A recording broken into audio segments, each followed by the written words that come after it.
10,000 रुपए गया। अंकल थोड़ा काम करते हैं। ਤੁਸੀਂ ਬਿੱਲ ਚੈੱਕ ਕਰਾਓ ਸਾਡਾ 850 ਰੁਪਏ ਮੈਂ ਤੁਹਾਨੂੰ ਇਹ ਸਾਰੇ ਸਮਾਨ ਦੇ ਕੇ ਗਿਆ। ਸ਼ੌਪ ਦੀ ਸੀਲ ਕਰ ਦਿਓ। ਇਹ ਸਾਡਾ ਤਾਂ ਸਮਾਨ ਨਹੀਂ ਹੈਗਾ। 10,000 रुपए जुर्माना हो गया अपन। ਉਹ दाल चना है दाल चना है और बेसन है और बेसन। और दोनों चीज़ें डीसी साहब के मुकर्रर करदा रेट से ज़्यादा कीमत पर इन्होंने बेची। तकरीबन सर कितना रेट ज्यादा बताएं ऊपर जी है? ज़रा कितना ये किस रेट पे इन्होंने दिए? 300 रुपए हिसाब से 300 रुपये किलो के हिसाब से दाल चना 260 250 260 इन्होंने सेल किए 300 रुपये। 260 अगर दें तो इनको वो इनका हक मिलता है। जी बिल्कुल। इनकी जब डिस्ट्रिक्ट में प्राइस असेसमेंट कमेटी की मीटिंग होती है, इनके नुमाइंदे उधर मीटिंग में बैठे होते हैं और उनकी मुशावरत से इनका प्रॉफिट मार्जिन तय करके फिर रेट मुकर्रर किया जाता है। ठीक है।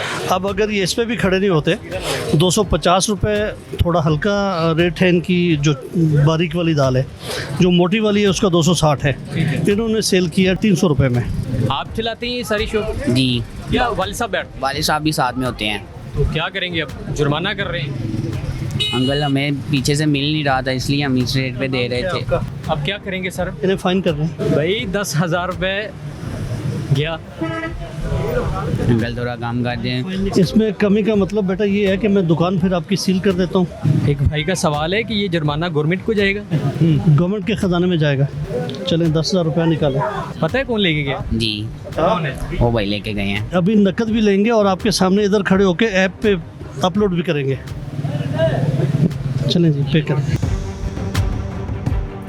ਤੁਸੀਂ ਬਿੱਲ ਚੈੱਕ ਕਰਾਓ ਸਾਡਾ ਕਿਸੇ बेटा बिल तुसी दे ਬਿੱਲ ਤੁਸੀਂ ਦਿੱਤਾ ਸੀ 850 ਰੁਪਏ ਮੈਂ ਤੁਹਾਨੂੰ ਇਹ ਸਾਰੇ ਸਮਾਨ ਦੇ ਕੇ ਗਿਆ। ਇਹ ਤੁਹਾਡਾ ਬੇਸਨ ਹੈ। ਬੇਸਨ ਮੇਰੀ ਫਾਈਲ ਕੱਢੋ। ਬੇਸਨ ਦਾ ਕੀ ਰੇਟ ਹੈ? 260 ਰੁਪਏ ਇਹਨਾਂ ਨੇ ਕਿਸ ਰੇਟ ਤੇ ਦਿੱਤਾ ਹੈ? ਸਰ ਇਹਨਾਂ 150 ਰੁਪਏ ਦਾ ਦਿੱਤਾ 150 रुपए ਦਾ ਅੱਧਾ ਕਿਲੋ। ਇਹਦਾ ਮਤਲਬ ਕਿ 300 रुपए किलो, 50 रुपए किलो ਪਿੱਛੇ ਫਰਕ ਹੈ। ਇਹਨਾਂ ਨੇ 200 ਲਿਸਟ ਦੇ ਮੁਤਾਬਕ ਦਿੱਤਾ ਹੈ ਸਾਹਮਣੇ ਲਿਸਟ ਠਹਿਰ ਜਾਣਾ ਭਾਈ। ਕਿਲੋ ਦਾ ਮਤਲਬ ਹੈ ਕਿ ਤੂੰ 300 रुपए किलो, 150 रुपए ਦਾ ਅੱਧਾ ਕਿਲੋ ਦਿੱਤਾ ਨਾ। 130 ਰੁਪਏ ਦਾ ਦਿੱਤਾ ਤੂੰ ਮੰਨੇ ਨਹੀਂ ਰਿਹਾ, ਫਿਰ ਤੇਰਾ ਬੰਦ ਕਰ ਦਈਏ। ਤੁਸੀਂ ਮੈਂ ਕੋ ਪੈਸੇ ਜਿੰਨੇ ਕੱਟੇ ਨੇ ਉਹਨੇ ਮੈਂ ਦੱਸਣਾ ਤੁਸੀਂ ਬੰਦ ਕਰ ਦਈਏ ਫਿਰ ਸ਼ਾਪ। ਸਾਰੇ एक ओवर प्राइसिंग कर रहे हो, दूसरा मन भी नहीं रहे हो। चीनी 180 ਰੁਪਏ ਲਾਈਏ 540 ਰੁਪਏ ਨਾਲ ਕੋਲੋਂ ਲੈਦਾ ਮੈਂ ਹਿਸਾਬ ਪੁੱਛਿਆ 540 ਰੁਪਏ ਨਾਲ ਲਾਇਆ ਨੇ ਚੀਨੀ ਦੇ 780 ਰੁਪਏ ਨਾਲ यार शॉप ਦੀ ਸੀਲ ਕਰ ਦਿਓ। ਮੈਂ ਰੱਖ ਲਈ। ਠੀਕ ਹੈ ਉਹ ਬੋਲੀ ਜਾਂਦਾ ਕੋਈ ਯਾਰ ਬੱਚੇ ਨਾ ਮੰਗਦੀ ਨਹੀਂ ਤੁਸੀਂ ਦਿੰਦੇ ਵੀ ਨਹੀਂ, ਤੈਨੂੰ ਜੁਰਮਾਨਾ ਕਰ ਦਈਏ ਜਾਂ ਸ਼ਾਪ ਬੰਦ ਕਰਵਾ ਦਿਆਂ। ਨਹੀਂ ਕਰਦੇ ਕਦੀ ਕਿਸੇ ਨੇ ਨਹੀਂ ਕਿਹਾ ਜੀ ਕਿ ਸਾਨੂੰ ਫਲਾਂ ਜਗ੍ਹਾ ਤੋਂ ਚੀਨੀ ਇਸ ਰੇਟ ਤੇ ਮਿਲੀ ਤਾਂ ਕਿ ਅਸੀਂ ਉਹਨਾਂ ਨੂੰ ਜਾ ਕੇ ਫੜ ਲਈ, ਅਸੀਂ ਤੁਹਾਡੇ ਤੱਕ ਨਹੀਂ ਆਵਾਂਗੇ। ਸਗੋਂ ਉਹ ਇੱਕ ਅੱਛਾ ਸ਼ਿਕਾਰ ਹੈ ਸਾਡੇ ਵਾਸਤੇ ਕਿ ਇੱਕ ਹੀ ਬੰਦੇ ਨੂੰ ਲੱਖ 2 ਲੱਖ ਰੁਪਏ ਫਾਈਨ ਕਰ ਦੇਣਗੇ, ਬਜਾਏ ਇਸ ਦੇ ਕਿ ਅਸੀਂ ਸਾਰਾ ਦਿਨ ਖਰਾਬ ਹੋਣਾ ਹੈ। ਪੁਆਇੰਟ ਆਊਟ ਕਰੋ, ਅਗਰ ਤੁਹਾਨੂੰ ਕਿਤੇ ਪਿੱਛੋਂ ਮਾਰਕੀਟ ਵਿੱਚੋਂ ਸਰਕਾਰ ਦੇ ਰੇਟ ਤੋਂ ਜ਼ਿਆਦਾ ਮਹਿੰਗੀ ਚੀਜ਼ ਮਿਲਦੀ ਦੱਸੋ ਸਾਨੂੰ, ਅਸੀਂ ਉਸ ਨੂੰ ਪਕੜ ਲੈਂਦੇ। आप ओनर है? भाई छोटा उधर से मैं आया हूँ। ये भाई आपसे लेके गए हैं। हाँ जी ना की बेटा तेरा अब इनको देखते हैं कितना फाइन होता है। हाँ जी सर जी 10,000 रुपये हो गए। इन्हें तो उन्होंने लिया भी नहीं था। ਸਾਰਾ ਤਾਂ ਨਹੀਂ ਪਤਾ ਹੁਣ ਸਾਨੂੰ ਕੀ ਹਿਸਾਬ ਕਿਤਾਬ ਯਕੀਨੀ ਤੌਰ ਤੇ ਤੁਹਾਡਾ ਸਵਾਲ ਇਹ ਵੀ ਹੋ ਗਿਆ ਕਿ ਇਹ ਬਾਰ-ਬਾਰ ਕਿਉਂ ਲਿਖ ਰਹੇ। ਠੀਕ ਹੈ, ਇਹਨਾਂ ਦਾ ਮੋਬਾਈਲ ਨੰਬਰ ਔਰ ਇਹਨਾਂ ਦਾ ਸ਼ਨਾਖਤੀ ਕਾਰਡ, ਇਸ ਦੇ ਉੱਪਰ ਇਹਨਾਂ ਦੀ PSID ਜਨਰੇਟ ਹੁੰਦੀ, ਜਿਨ੍ਹਾਂ ਤੇ ਬਾਈ ਨੇਮ ਇਹਨਾਂ ਦੇ ਨਾਂ ਤੇ ਸਰਕਾਰ ਦੇ ਖਜ਼ਾਨੇ 'ਚ ਪੈਸੇ ਜਮ੍ਹਾਂ ਹੁੰਦੇ। ताकि शक ना हो कि ए अपने ही पासे ले गए। ਜੀ ਬਿਲकुल बेटा, पैसे फट भी अपने। बुजुर्गों की हाल ठीक ठाक हो? ਅਲਹਮਦੁਲਿਲਾ ਠੀਕ। ए अपने को समान गया सी, सर कहते ने कि महंगा गया है। सियाणो अपना ही है। ਦੇਖਨੇ ਆ ਪੈ ਜੀ, ਇਹ ਸਾਡਾ ਤਾਂ ਸਮਾਨ ਨਹੀਂ ਹੈਗਾ। ਤੁਹਾਡਾ ਨਹੀਂ ਹੈ? ਤੁਸੀਂ ਆਪਣਾ ਦਿਖਾਓ ਕਿੱਥੇ ਹੈ ਇਹ ਸਾਡੇ ਸਾਰੇ ਤੁਹਾਡੇ ਸਮਾਨ। ਕੋਲੋਂ ਇੱਥੋਂ ਹੀ ਪਰਚੇਜ਼ ਹੋਇਆ ਹੈ। ਸਾਡੇ ਬੰਦੇ ਕੌਣ ਲੈ ਕੇ ਗਿਆ ਵੀ?